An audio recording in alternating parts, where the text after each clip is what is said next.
Well, we have turned the clock into September and things are really getting interesting. Bears and bulls, they are at war at a critical level. So what's going to happen in this notoriously dangerous month? We'll find out in about 10 minutes, give or take a few, because it's time for Chico Crypto. The critical level where the bears and bulls are having a little tussle, it's halfway to the fabled 100K mark. The battle's happening at 50K. And over the past 2 weeks, we have tested and then broke 50K on 2 occasions. The first break began August 22nd and it was short-lived, under 12 hours above 50K before the bearish pull took over. And then the break yesterday was also short-lived. BTC spending an hour above 50K, then breaking under, shooting back above for an hour, then breaking back under, above again, and as of shooting this video, we had fallen under once again. So the big question is, are we going to smash through 50K and leave this grand resistance behind? And will it happen this month? Or should we be very cautious about September? Well, if you didn't know, September is a month which is usually controlled by the bears. The Bitcoin price usually either stays stagnant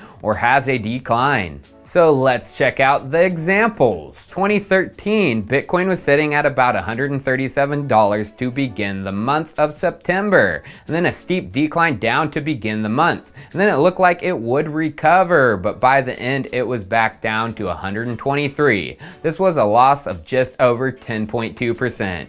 2014, Bitcoin was sitting at $475 to begin the month. By the middle, the bear took over and a steep decline. By the end of the month, the price was at $381. This was a decrease in loss of basically 20%.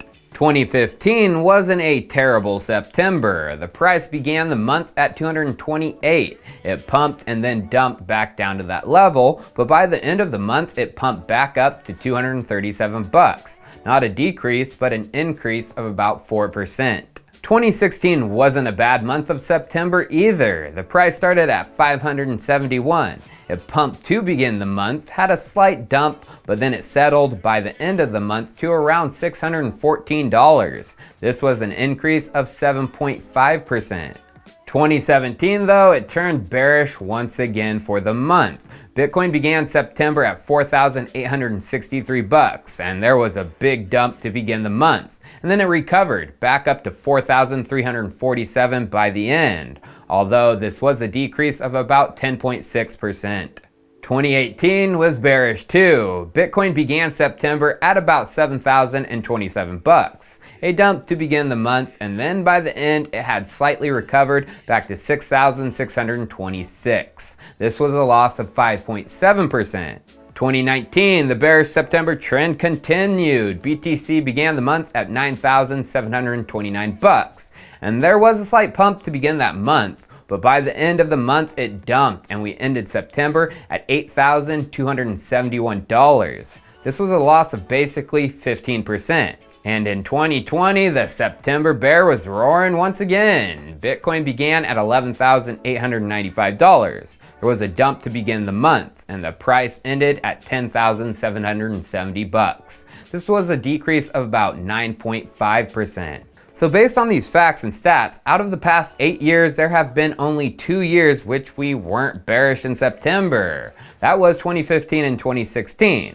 So 6 out of the 8 years were bearish, aka 75% of the time, the bears have had control in September. Now if we took all the percentage increases or decreases over the past 8 years, 8 Septembers, we would get an average decrease for September. Calculating this puts us at an average loss of about 7.5%.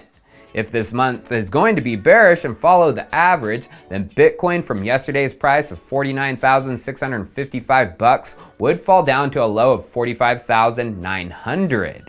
So for 2021, the odds say we will be bearish in September, and the past averages say it will be breaking down below 46K.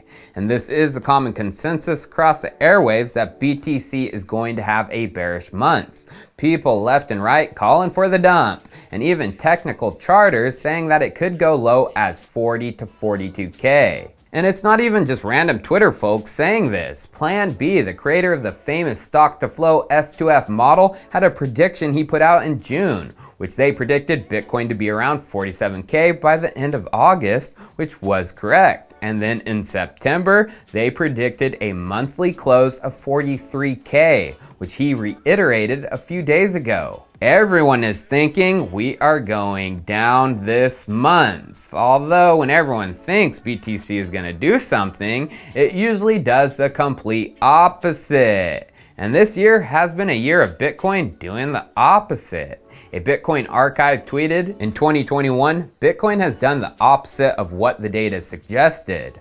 Bearish September? Maybe, maybe not. And their chart shows Bitcoin's monthly performance in 2021 is going against the historical averages. January is usually bearish. BTC in 2021 was extremely bullish. February pretty much stagnant on average, but this year Bitcoin was extremely bullish. March on average is bearish, but this year it was bullish. April, May, and June, usually bullish months, but this year it was bearish. July is usually bullish, and Bitcoin this year followed it. August, bearish, but this year it was bullish. So, September, it's usually bearish. Is BTC now going to do the complete opposite? Well, Chico Crypto thinks so, and I'm sticking to my guns that a 60K BTC will happen in September. I'm going against the grain and saying BTC ain't gonna deflate, but pump baby pump. So, what do I have to back up this prediction of mine besides just my own feelings? Well, a Mike Alfred on Twitter tweeted a very popular tweet. He said a lot of large and important institutions bought Bitcoin over the summer. They will announce their purchases between September 7th and November 19th. Enjoy the fireworks. Who is Mr. Alfred and why should anyone trust what he says? Well, Mike is seriously connected to NYDIG, the New York Digital Investment Group, one of the largest institutional Bitcoin service providers out there. As we can see from his Twitter profile, he is the founding CEO of Digital Assets Data. In January of this year, NYDIG acquired Digital Assets Data, and from the CoinDesk article on it, it says, Digital Assets Data's co-founders, brothers Mike and Ryan Alfred, will join NYDIG, the company said. Ryan will become head of product and Mike will oversee mergers and acquisitions. Mike is a part of the NYDIG team, and as we can see below in the article, the insurance giant MassMutual executed an over $100 million Bitcoin buy with NYDIG in December of 2020.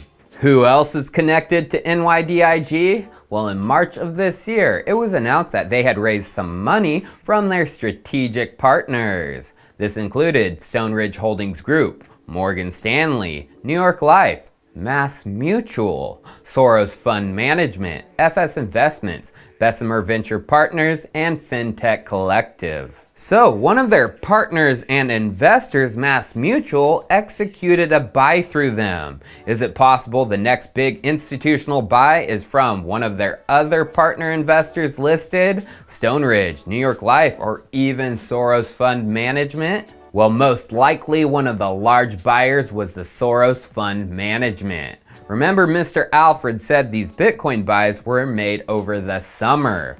What was announced June 30th? Right in the heat of the summer. Soros Fund Management was trading Bitcoin. I wonder where they got the BTC from. Well, I'll tell you, it wasn't from the Coinbase app. It was through NYDIG.